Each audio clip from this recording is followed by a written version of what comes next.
What's up, guys? Welcome back to Odin Gaming. Zombie players, take these warnings, take this strategy, and people that are thinking about getting it, listen to the review. Now, this is a 3D printer. It's good. You can actually sit here for as long as you want and wait for the gun you want. I don't suggest it unless you have friends with you and they have the last zombie. I get an IMR. I think it's the best gun in the game besides the Cell, BAL, and AK-12. Starting to glitch on the screen, have an issue. This is your map. You have approximately 4 places that are good to train, and you got your really 2 sucky narrow areas.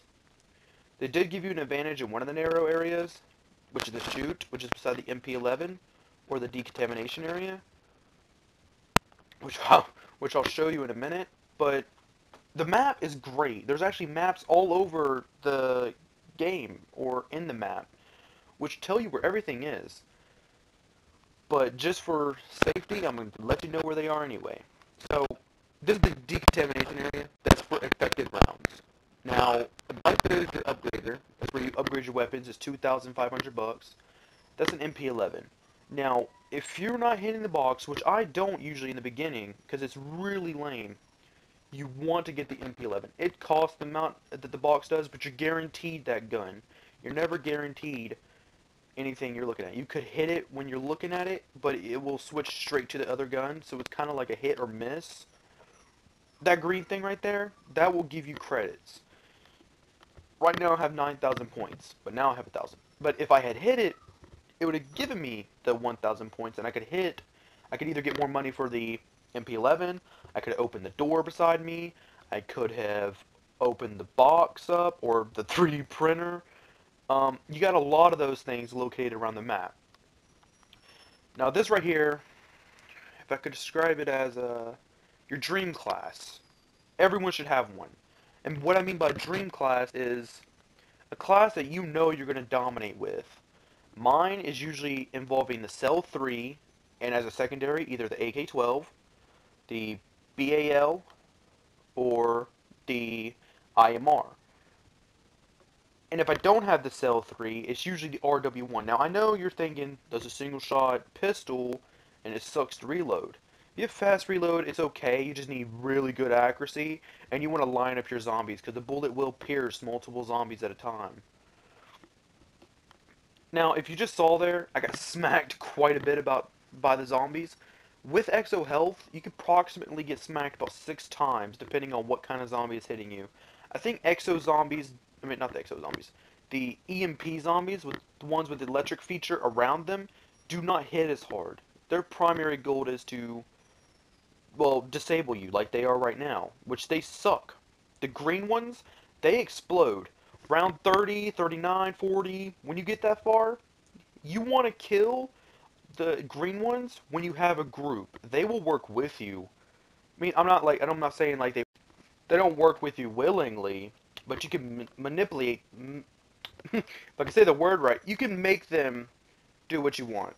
Taking out hordes of zombies is pretty simple when you have the green ones.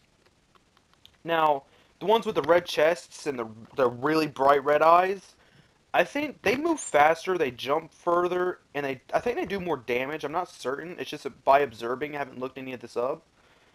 But they're pretty dangerous. They're actually the ones that get me down the most. Now the normal ones, the ones that just leap, they're not too deadly. They're like your normal walker zombies. Now in the later rounds, you'll see less and less of zombies without the exosuits. Sooner or later, you'll have zombies that are just exploders and EMPers and the red ones, because they're the most dangerous. But in the early rounds, you get a dog round on round 4 or 5. If someone is down and you know that the next round is a dog round, I'd say let them die, come back, collect points on a dog round, because dogs aren't that deadly, to be honest. They're not strong in any feature. Now, if you get a bunch later on in the later rounds, there are no normal dogs. You have EMP and exploders. Those can get you down. The exploders will take you out pretty fast. And it kind of sucks, but you can actually maneuver it to help you a little bit. If you have one dog that explodes, it'll usually explode all the other exploding dogs. But then you also have an affected round, and that just speaks for itself.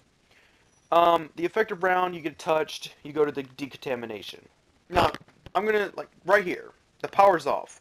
If you do not know where that power switch is, just follow the red cords. They show you every time. You cut them on, they'll give you 100 points, and you can probably afford that perk after a few kills.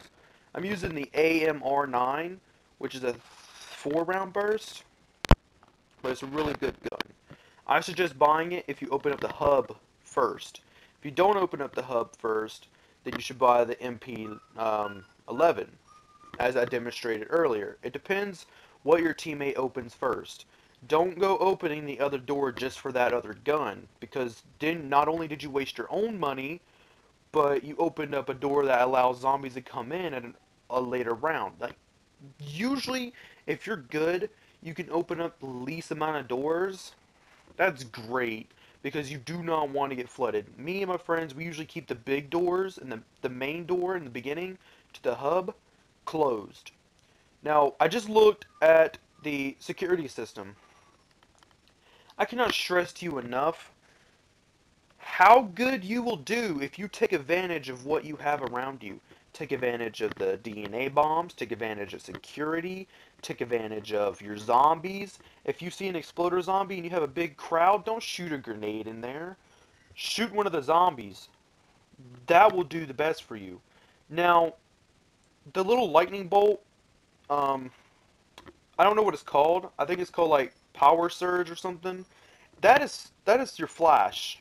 That's your flash cell.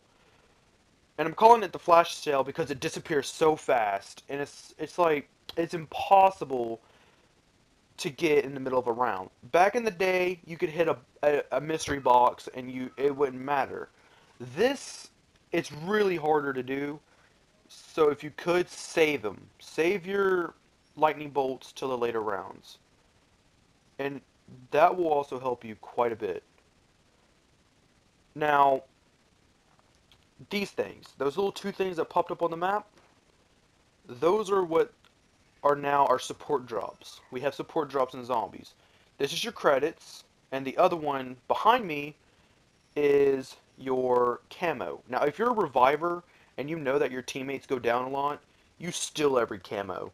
Do not let them take the camos if you know you're that guy. Now, I'm not saying be stingy. You can share the camos because usually you can only get 3 supply drops, but do not waste them.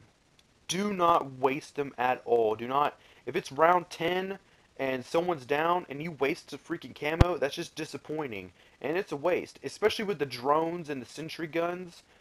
That sucks too. Do not use those on the early rounds. I cannot stress to you enough how important it is to save every bit of equipment you get from the beginning of the game to the end of the game.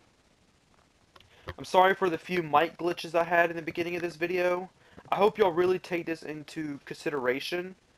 I actually canceled I'd Hate to Rant today, or I'm going to cancel it tomorrow. I'm going to release this tonight because it is Sunday, and I want y'all to see this.